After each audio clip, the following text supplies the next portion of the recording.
Yesterday, the British people decided to leave the European Union in a landmark political decision. We believe this will continue to impact global markets in the short term, but in the long term, we do not believe that it will have sustainable impact. Today, I am joined by Alan Higgins, Chief Investment Officer for Coutts UK, and Terence Small, Head of Investment Strategy for the UK, to discuss the implications of the vote and what opportunities it might afford for our clients and their portfolios. The first article in our Outlook is about asset allocation and some of the themes within our asset allocation. And here you'll very much see our value approach to investing. Firstly, a long-standing theme, European equities over US equities in particular. That's a long-standing thing. More recently, another area that we've invested in, again, our value approach, is financial credit. Financial credit was very much out of favour earlier this year, and we took advantage and bought into financial credit bonds at very, very attractive yields. The second article is about the risks of a US recession. Notwithstanding the result today, for global markets, it's all about the US economy. That's key. And many of you will be aware that we had very weak data in the US in the first quarter, which contributed to falls in equity markets in particular. We take the view that there is no US recession, pointing to strength in consumption, industrial production, and still a robust employment market. So the Coutts view is no US recession for 2016.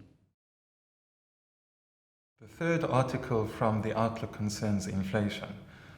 For the last few years, inflation has been falling across most countries, which has led many market participants to proclaim the death of inflation.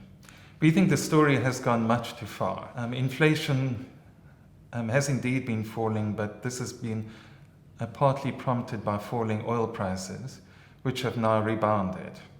Meanwhile, inflation bottomed in the US and UK last year, but has been drifting up since. And we think it has a way to go yet, which market participants have not fully taken into account. This could spell trouble for low-yielding government bonds, which is one of the reasons that we are underweight bonds in our portfolios.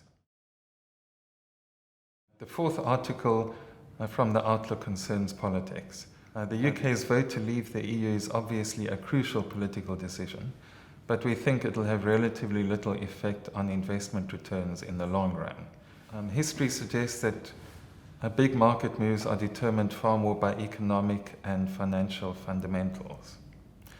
But in the short run, of course, markets will be jumpy, and we expect that sterling may well take a hit, perhaps plus UK commercial property and the FTSE 250, which has lots of UK mid-cap exposure. We view this as an opportunity and will be looking to buy quality assets at attractive prices in the next few weeks. Thank you, Alan. Thank you, Terence.